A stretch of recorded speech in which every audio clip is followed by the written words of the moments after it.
What's up, LEGO builders? Welcome back to Coconut Brick Studios for the finale of building Ryloth.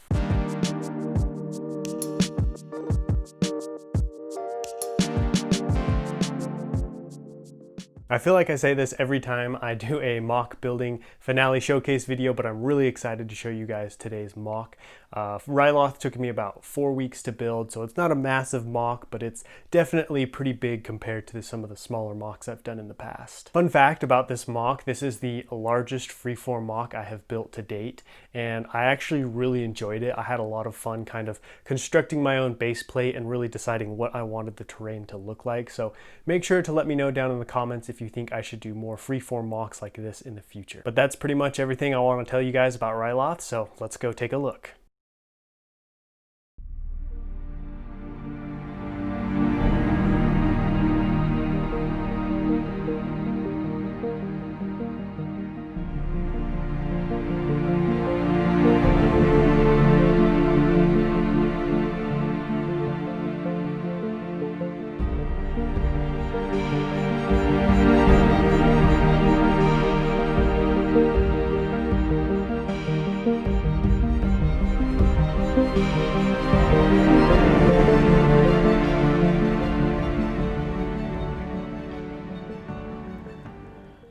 Ladies and gentlemen, here it is after 4 weeks of hard work, the finale of Ryloth. Before I jump into the mock, I want to point out that I threw down these dark gray pads because typically when I'm filming on a white table like this, the white eats up so much light that you can't really see the mock. It's too dark.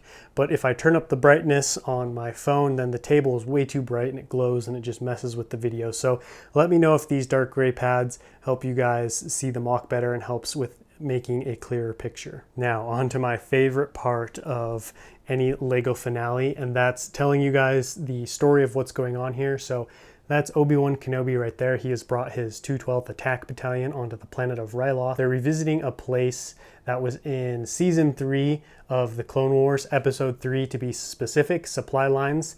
And this was the last stand of Ima-Gun.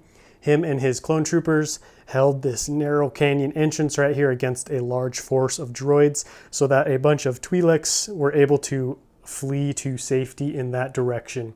Ima-Gun, along with all of his clone troopers, were wiped out, but they were able to save the Twi'leks. So Obi Wan Kenobi here has come many months later to pay his respects to the noble sacrifice of that Jedi and to see if there is anything left. What's going on in this particular scene is we have Obi Wan Kenobi right here waiting for these two scout troopers on their ATRTs to return from the end of the canyon with their report.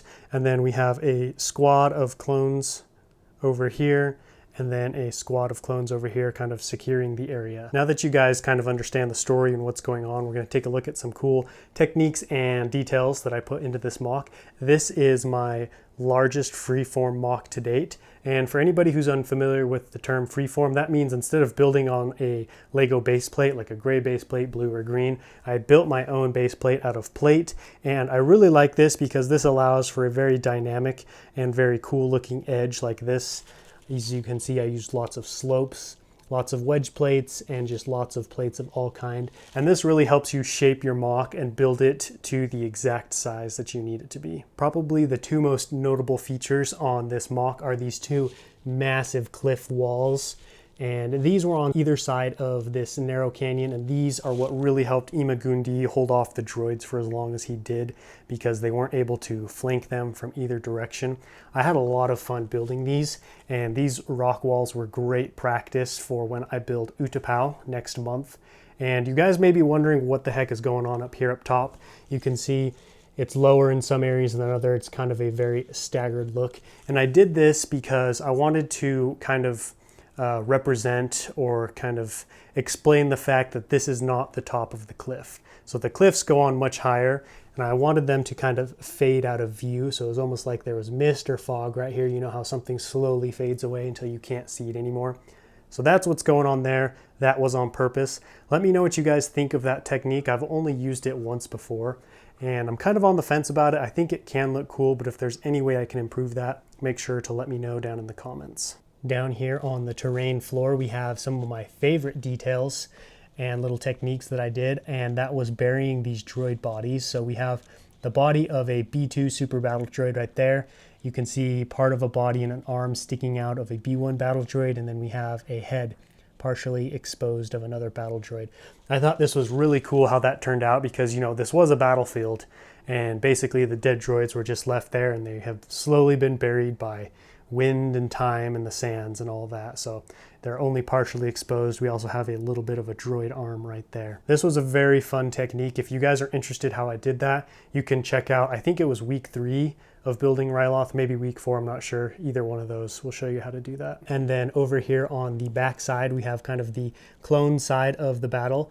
And I buried a couple of helmets because clone troopers, you know, are people. They're biodegradable. I didn't leave any bodies here because I figured by this point they would have decomposed, been eaten, or dragged off by animals. But I did leave some helmets here. These have been partially buried as well. We have another one hiding over here behind this smaller rock formation. Also from this backside, you can get a pretty good shot of Obi Wan Kenobi.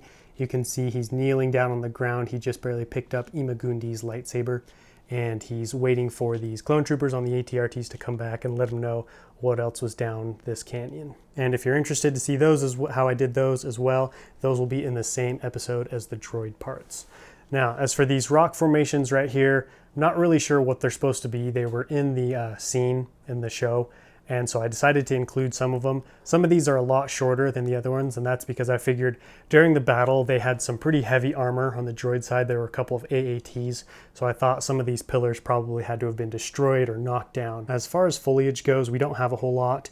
Just these smaller plant pieces, you have a couple of patches, and then these 3 magnificent trees. These are probably 3 of the best trees I have ever built. I'm very happy with them and just how they turned out. The trees on Ryloth are very small and very stunted, which makes sense because it seems to be a very hot and a very dry climate, so obviously the trees wouldn't grow to be too tall. But I think they turned out really good, and I especially love how well they complement the MOC, especially the olive green of the foliage. It just looks really nice.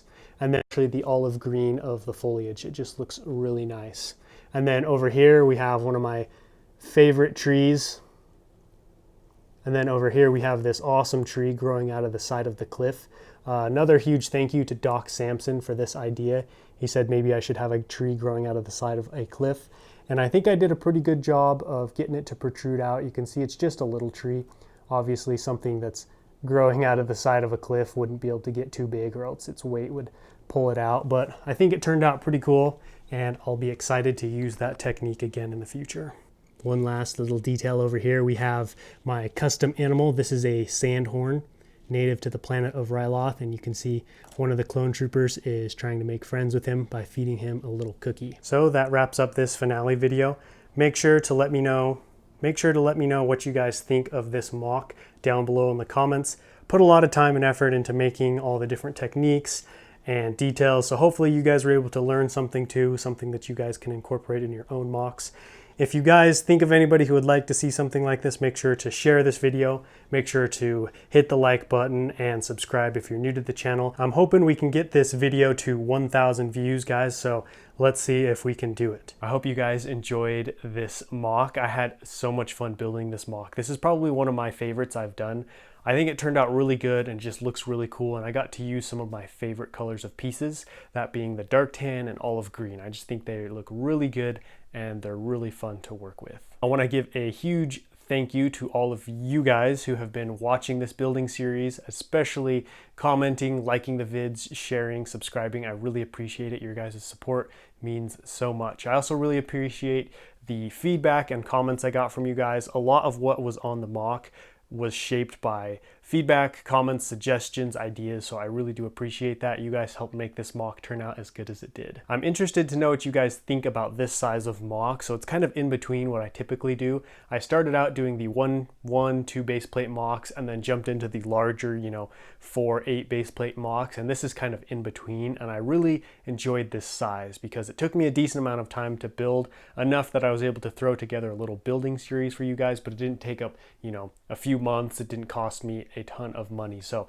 I'm thinking about doing more MOCs of this size and scale in the future, and I was wondering, would you guys be interested in that, or would you prefer me to stick to the larger MOCs? All that being said, it is unfortunate that this building series has come to an end. I'm kind of sad. I definitely won't be taking it apart for a little while just because I want to enjoy it, but don't worry, I have another MOC project coming up.